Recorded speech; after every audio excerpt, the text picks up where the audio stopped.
नमस्कार दोस्तों, स्वागत है आप सभी का ग्रिप नॉलेज स्टडी पॉइंट पर। दोस्तों आज इस वीडियो में हम लोग एसएससी जीडी कांस्टेबल के जीके जीएस सेक्शन से प्रीवियस ईयर का क्वेश्चन पेपर का टेस्ट लगाने वाले हैं। दोस्तों इस वीडियो में टोटल 25 क्वेश्चंस होंगे और आप सभी को अपना टेस्ट लगाना है और आपके एग्जाम्स में बिल्कुल ऐसे ही क्वेश्चंस आने वाले हैं, तो वीडियो को पूरा देखिएगा दोस्तों। अगर वीडियो पसंद आए तभी आप हमारे चैनल को सब्सक्राइब करिएगा। तो चलिए स्टार्ट करते हैं आज का वीडियो पहले क्वेश्चन से। पहला क्वेश्चन दोस्तों आपकी स्क्रीन पर आंसर दीजिएगा। स्टॉकहोम वाटर पुरस्कार जीतने वाले किस भारतीय को भारत का वाटरमैन कहा जाता है? आंसर करना है आप सभी को। ऑप्शंस हैं A doctor Verghese Kurien, B Rajinikanth Arole, C Ved Ratna Appakutty, D doctor Rajendra Singh. Answer करिएगा दोस्तों आप सभी। इस क्वेश्चन का राइट आंसर क्या हो जाएगा? चलिए याद रखना है दोस्तों आप सभी को, इस क्वेश्चन का राइट आंसर हो जाएगा option D, doctor Rajendra Singh को भारत का वाटरमैन कहा जाता है। याद रखना है इन्होंने वर्ष 2001 में मैग्सेसे पुरस्कार तथा 2015 में स्टॉकहोम वाटर पुरस्कार जीता था। चलिए बढ़ते हैं अपने अगले क्वेश्चन की ओर। अगला क्वेश्चन है दोस्तों, निम्नलिखित में से कौन सा खिलाड़ी सबसे अधिक वर्षों तक विश्व का नंबर 1 टेनिस खिलाड़ी था? ऑप्शन हैं आपके सामने, A Pete Sampras, B Roger Federer, C Ivan Lendl या फिर डी जिमी कनेक्टर्स। आंसर करना है दोस्तों आप सभी को, विश्व का नंबर 1 टेनिस खिलाड़ी कौन रहा था? चलिए याद रखना है आप सभी को दोस्तों, इस क्वेश्चन का राइट आंसर ऑप्शन बी हो जाएगा। याद रखना है रोजर फेडरर एक स्विस टेनिस प्लेयर हैं। याद रखना है इन्होंने अभी तक कुल 20 ग्रैंड स्लैम पुरस्कार जीते हैं, जो कि टेनिस के इतिहास में किसी खिलाड़ी द्वारा जीते गए सर्वाधिक ग्रैंड स्लैम पुरस्कार है। याद रखना है। चलिए जिन लोगों ने इस क्वेश्चन का आंसर ऑप्शन बी दिया है उनका राइट हो जाएगा। चलिए अगला क्वेश्चन है दोस्तों, बजट घाटा कब होता है? ऑप्शन है आपके सामने, ए सरकार के उपलब्ध राजस्व से कम खर्च पर, बी सरकार के उपलब्ध राजस्व के निर्धारित न्यूनतम के खर्च पर, सी है सरकार के उपलब्ध राजस्व के बराबर खर्च पर, या फिर डी है सरकार के उपलब्ध राजस्व से अधिक खर्च पर। चलिए आंसर करिए आप सभी। चलिए याद रखना है दोस्तों आप सभी को, बजट घाटा सरकार के उपलब्ध राजस्व से अधिक खर्च पर होता है। याद रखना है इस क्वेश्चन का राइट आंसर ऑप्शन डी हो जाएगा।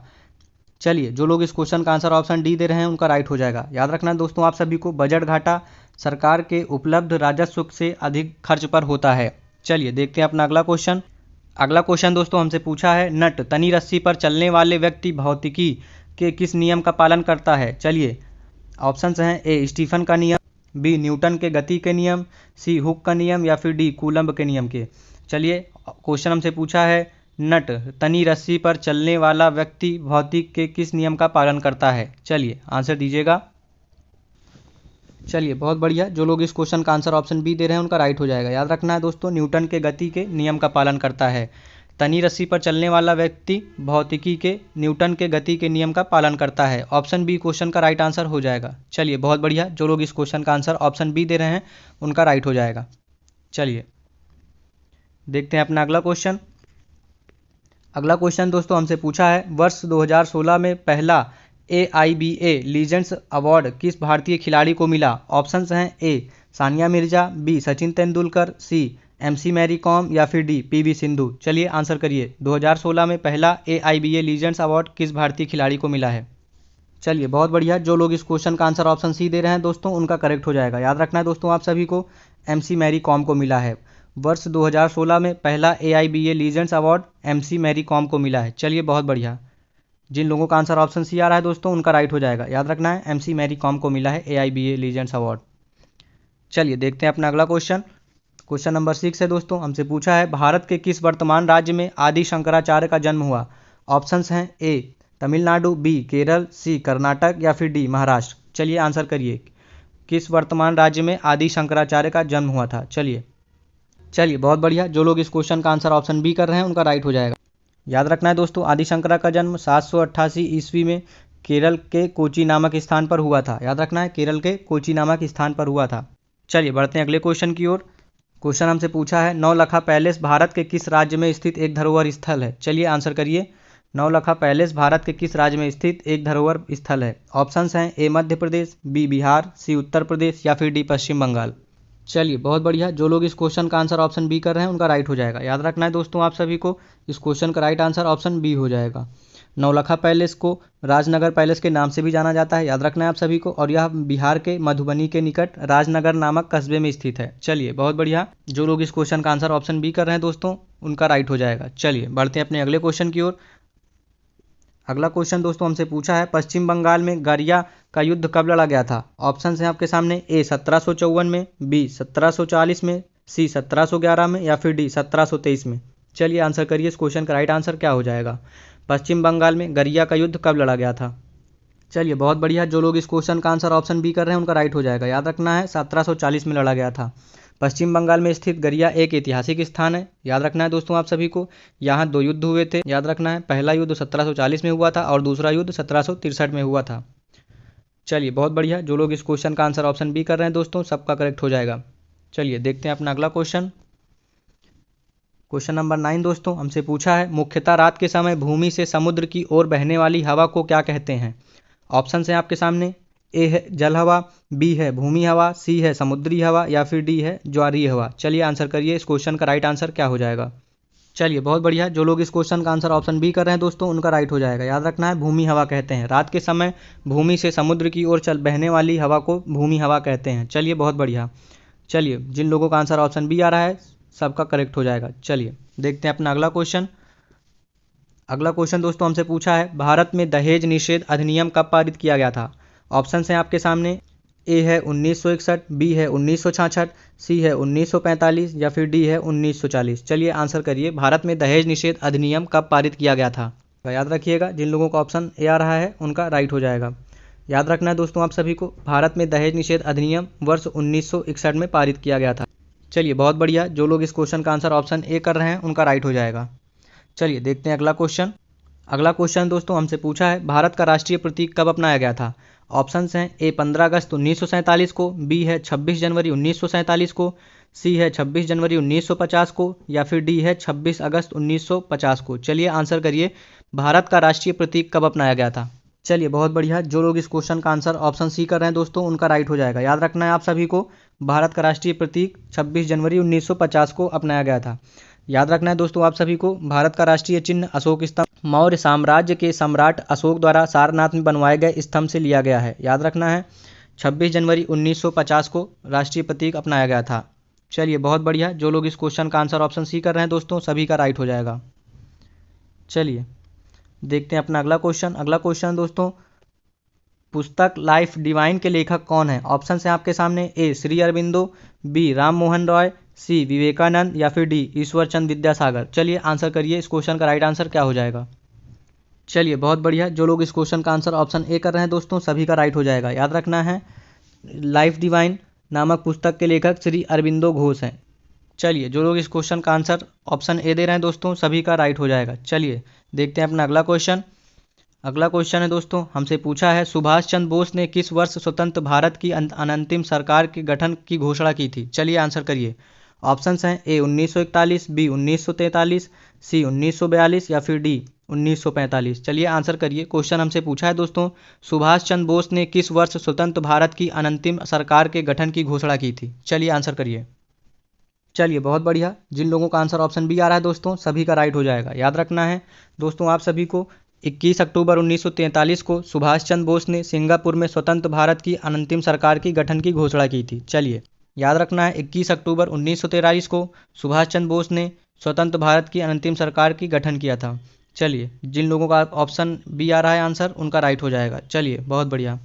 अगला क्वेश्चन दोस्तों हमसे पूछा है, अमेरिका और यूरोपीय संघ ने गन्ना और दलहन एमएसपी की शिकायत किस संगठन से की? ऑप्शन है आपके सामने, ए अंतर्राष्ट्रीय मुद्रा कोष, बी संयुक्त राष्ट्र, सी विश्व व्यापार संगठन, या फिर डी विश्व बैंक। चलिए आंसर करिए, अमेरिका और यूरोपीय संघ ने गन्ना और दलहन के एमएसपी की शिकायत किस संगठन ने से की? चलिए बहुत बढ़िया, जिन लोगों ने इस क्वेश्चन का आंसर ऑप्शन सी दिया है दोस्तों, सभी का राइट हो जाएगा। याद रखना है दोस्तों, अमेरिका और यूरोपीय संघ ने गन्ना और दलहन के न्यूनतम समर्थन मूल्य एमएसपी की शिकायत विश्व व्यापार संगठन WTO से की थी। चलिए विश्व व्यापार संगठन WTO से की थी। चलिए बहुत बढ़िया, जो लोग इस क्वेश्चन का आंसर ऑप्शन सी कर रहे हैं, सभी का राइट हो जाएगा। चलिए देखते हैं अपना अगला क्वेश्चन। क्वेश्चन नंबर 15 है दोस्तों, हमसे पूछा है, वे कौन से संसाधन हैं जिनकी मात्रा ज्ञात है? चलिए, ए अन्वीकरणीय, बी संभावित, सी मूल, या फिर डी वास्तविक। आंसर करिए, वे कौन से संसाधन हैं जिनकी मात्रा ज्ञात है? चलिए बहुत बढ़िया, जो लोग इस क्वेश्चन का आंसर ऑप्शन डी कर रहे हैं दोस्तों, उनका राइट हो जाएगा। याद रखना है दोस्तों, ऐसा संसाधन जिनकी मात्रा का ज्ञान होता है उनको वास्तविक संसाधन कहा जाता है। याद रखना है, वास्तविक संसाधन ऐसे संसाधन हैं जिनका सर्वेक्षण हो चुका होता है और उपयोग हेतु भंडार सुनिश्चित किया जा चुका होता है। चलिए, बहुत बढ़िया। जो लोग क्वेश्चन का आंसर ऑप्शन डी कर रहे हैं उनका राइट हो जाएगा। चलिए देखते हैं अपना अगला क्वेश्चन। अगला क्वेश्चन हमसे पूछा है दोस्तों, सरकार का संघीय रूप किस देश के संविधान के आधार पर अपनाया गया था। चलिए ऑप्शंस हैं, ए रूस, बी आयरलैंड, सी संयुक्त राज्य अमेरिका या फिर डी यूनाइटेड किंगडम। चलिए आंसर करिए, इस क्वेश्चन का राइट आंसर क्या हो जाएगा। सरकार का संघीय रूप किस देश के संविधान के आधार पर अपनाया गया था। चलिए जो लोग क्वेश्चन का आंसर ऑप्शन सी कर रहे हैं दोस्तों, उन सभी का राइट हो जाएगा। याद रखना है, भारत में सरकार का संघीय रूप संयुक्त राज्य अमेरिका के संविधान के आधार पर अपनाया गया था। चलिए बहुत बढ़िया, जिन लोगों का आंसर ऑप्शन सी आ रहा है सबका करेक्ट हो जाएगा। चलिए देखते हैं अपना अगला क्वेश्चन। क्वेश्चन नंबर 17 है दोस्तों, हमसे पूछा है किस रासायनिक यौगिक के कारण मिर्च का स्वाद तीखा या मसालेदार होता है। चलिए ऑप्शंस हैं, A cerium sulphate, B cerium hydroxide या फिर सी कैप्सिसिन या फिर डी एलिसिन। चलिए आंसर करिए, इस क्वेश्चन का राइट आंसर क्या हो जाएगा। चलिए बहुत बढ़िया, जो लोग क्वेश्चन का आंसर ऑप्शन सी कर रहे हैं उनका राइट हो जाएगा। याद रखना है आप सभी को दोस्तों, कैप्सिसिन नामक रासायनिक पदार्थ की उपस्थिति के कारण मिर्च का स्वाद तीखा होता है। चलिए याद रखना है, कैप्सिसिन नामक रासायनिक पदार्थ की उपस्थिति के ही कारण मिर्च का स्वाद तीखा होता है। ऑप्शन सी इस क्वेश्चन का राइट आंसर हो जाएगा। चलिए बहुत बढ़िया, जो लोग क्वेश्चन का आंसर ऑप्शन सी कर रहे हैं सभी का करेक्ट हो जाएगा। चलिए देखते हैं अपना अगला क्वेश्चन। क्वेश्चन नंबर 18 है दोस्तों, हमसे पूछा है 1987 में विश्व जूनियर शतरंज चैंपियनशिप जीतने वाले पहले भारतीय और पहले एशियाई भी कौन थे। चलिए आंसर करिए आप सभी, पहले एशियाई कौन थे। ऑप्शंस हैं, ए Nihal Sarin, B Viswanathan Anand, C M S तेज कुमार या फिर डी आर्यन चोपड़ा। चलिए आंसर करिए, 1987 में विश्व जूनियर शतरंज चैंपियनशिप जीतने वाले पहले भारतीय और पहले एशियाई कौन हैं। चलिए दोस्तों बहुत बढ़िया, जो लोग क्वेश्चन का आंसर ऑप्शन बी कर रहे हैं उनका राइट हो जाएगा। सभी को याद रखना है, वर्ष 1987 में विश्व जूनियर शतरंज चैंपियनशिप जीतने वाले पहले भारतीय श्री विश्वनाथन आनंद थे। चलिए बहुत बढ़िया, जो लोग क्वेश्चन का आंसर ऑप्शन बी कर रहे हैं सभी का राइट हो जाएगा। याद रखना है, विश्वनाथन आनंद थे। चलिए देखते हैं अपना अगला क्वेश्चन। क्वेश्चन नंबर 19 हमसे पूछा है दोस्तों, अंततोगत्वा देश की विकास दर को क्या तय करता है। चलिए अंततोगत्वा देश की विकास दर को क्या तय करता है। चलिए ऑप्शन है आपके सामने, ए जनसंख्या की साक्षरता, बी जनसंख्या की गुणवत्ता, सी जनसंख्या की मात्रा या फिर डी जनसंख्या की जीवन प्रत्याशा। आंसर करना है। क्वेश्चन हमसे पूछा है, अंततोगत्वा देश की विकास दर को क्या तय करता है। चलिए बहुत बढ़िया, जो लोग इस क्वेश्चन का आंसर ऑप्शन बी कर रहे हैं सभी का राइट हो जाएगा। याद रखना है दोस्तों आप सभी को, जनसंख्या की गुणवत्ता अंततोगत्वा किसी देश की विकास की दर को तय करती है। चलिए जनसंख्या की गुणवत्ता अंततोगत्वा देश की विकास दर को तय करती है। ऑप्शन बी इस क्वेश्चन का राइट आंसर हो जाएगा। चलिए बहुत बढ़िया, जिन लोगों का आंसर ऑप्शन बी आ रहा है सभी का राइट हो जाएगा। चलिए देखते हैं अपना अगला क्वेश्चन। क्वेश्चन नंबर 20 है दोस्तों, हमसे पूछा है 33वें सूरज कुंड मेला 2019 के लिए थीम राज्य कौन सा है। चलिए ऑप्शन है आपके सामने, ए बिहार, बी गुजरात, सी केरल या फिर डी महाराष्ट्र। चलिए आंसर करिए, 33वें सूरज कुंड मेला 2019 के लिए थीम राज्य कौन सा है। चलिए बहुत बढ़िया, जो लोग क्वेश्चन का आंसर ऑप्शन डी दिए हैं सभी का राइट हो जाएगा। याद रखना है दोस्तों आप सभी को, वर्ष 2019 में आयोजित 33वें सूरज कुंड मेले का थीम राज्य महाराष्ट्र था। याद रखना है, 2019 में महाराष्ट्र था और 2020 में 34वें सूरज कुंड मेले का थीम राज्य हिमाचल प्रदेश था। चलिए देखते हैं अपना अगला क्वेश्चन। क्वेश्चन नंबर 21 है दोस्तों, हमसे पूछा है घनी वनस्पति, भारी वर्षा और त्वरित पुनरुद्वहन वाले क्षेत्र में किस प्रकार की खेती की जाती है। ऑप्शन है आपके सामने, ए बागवानी, बी भ्रमणशील, सी निर्वाह या फिर डी स्थानांतरी। चलिए आंसर करिए, घनी वनस्पति, भारी वर्षा और त्वरित पुनरुद्वहन वाले क्षेत्र में किस प्रकार की खेती की जाती है। चलिए दोस्तों बहुत बढ़िया, जो लोग इस क्वेश्चन का आंसर ऑप्शन डी कर रहे हैं उनका राइट हो जाएगा दोस्तों। चलिए याद रखना आप सभी को, घनी वनस्पति, भारी वर्षा तथा त्वरित पुनरुद्वहन वाली वनस्पति वाले स्थानों पर स्थानांतरित खेती की जाती है। याद रखना है, स्थानांतरित खेती की जाती है। चलिए बहुत बढ़िया, जिन लोगों को आंसर ऑप्शन डी आ रहा है राइट हो जाएगा उन सभी का। चलिए बहुत बढ़िया, देखते हैं अपना अगला क्वेश्चन। अगला क्वेश्चन दोस्तों हमसे पूछा है, राष्ट्रीय ग्रामीण स्वास्थ्य मिशन कब शुरू किया गया था। ऑप्शन है आपके सामने, ए 2010, बी 2002, सी 2007 या फिर डी 2005। चलिए आंसर करिए, क्वेश्चन का राइट आंसर क्या हो जाएगा। राष्ट्रीय ग्रामीण स्वास्थ्य मिशन कब शुरू किया गया था। चलिए दोस्तों, जो लोग इस क्वेश्चन का आंसर ऑप्शन डी दिए हैं उनका राइट हो जाएगा। चलिए, याद रखना है आप सभी को, राष्ट्रीय ग्रामीण स्वास्थ्य मिशन की शुरुआत 12 अप्रैल 2005 को की गई थी। याद रखना है, 12 अप्रैल 2005 को की गई थी। चलिए देखते हैं अपना अगला क्वेश्चन। अगला क्वेश्चन दोस्तों, 2018 में किस संगीत उस्ताद को पद्म विभूषण से सम्मानित किया गया?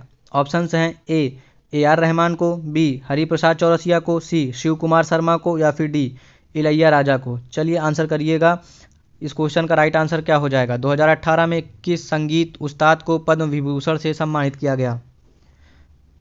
चलिए बहुत बढ़िया, जो लोग इस क्वेश्चन का आंसर ऑप्शन डी कर रहे हैं उनका राइट हो जाएगा। याद रखना है आप सभी को, 2018 में इलैयाराजा को संगीत उस्ताद को सम्मानित किया गया था। याद रखना है आप सभी को, राष्ट्रपति रामनाथ कोविंद ने उन्हें यह सम्मान से नवाजा था। चलिए बहुत बढ़िया, जो लोग क्वेश्चन का आंसर ऑप्शन डी कर रहे हैं दोस्तों, सभी का राइट हो जाएगा। चलिए देखते हैं अगला क्वेश्चन। अगला क्वेश्चन दोस्तों हमसे पूछा है, दिए गए विकल्पों में से वृक्षीय आर्बोरियल जानवर की पहचान करें। चलिए बताइएगा आप सभी। ऑप्शंस हैं ए जलहस्ती, बी बंदर, सी जिराफ, या फिर डी गैंडा। चलिए आंसर करिए आप सभी को। बहुत बढ़िया दोस्तों, जिन लोगों का आंसर ऑप्शन बी आ रहा है उनका राइट हो जाएगा। याद रखना है दोस्तों आप सभी को, जिन लोगों का ऑप्शन बी आ रहा है सभी का राइट हो जाएगा। बंदर एक वृक्षीय या आर्बोरियल जानवर है। चलिए बहुत बढ़िया, देखते हैं अपना अगला क्वेश्चन। अगला क्वेश्चन दोस्तों हमसे पूछा है, निम्नलिखित में से किस देश में 2017 की स्थिति अनुसार सबसे अधिक आयु वाले लोग हैं? ऑप्शंस हैं A Germany, B Italy, C Japan, या फिर डी पुर्तगाल। चलिए आंसर करिएगा, किस देश में 2017 की स्थिति अनुसार सबसे अधिक आयु वाले लोग हैं? आंसर करिएगा आप सभी लोग, इस क्वेश्चन का राइट आंसर क्या हो जाएगा? चलिए बताइए। बहुत बढ़िया, जो लोग इस क्वेश्चन का आंसर ऑप्शन सी दिए हैं उनका राइट हो जाएगा। याद रखना है दोस्तों आप सभी को, वर्ष 2017 की स्थिति के अनुसार जापान में सर्वाधिक आयु वाले लोग हैं। याद रखना है आप सभी को, वर्ष 2017 की स्थिति के अनुसार जापान में सर्वाधिक आयु वाले लोग रहते हैं। चलिए ऑप्शन सी इस क्वेश्चन का राइट आंसर हो जाएगा। चलिए, जो लोग क्वेश्चन का आंसर ऑप्शन सी दिए हैं सभी का राइट हो जाएगा।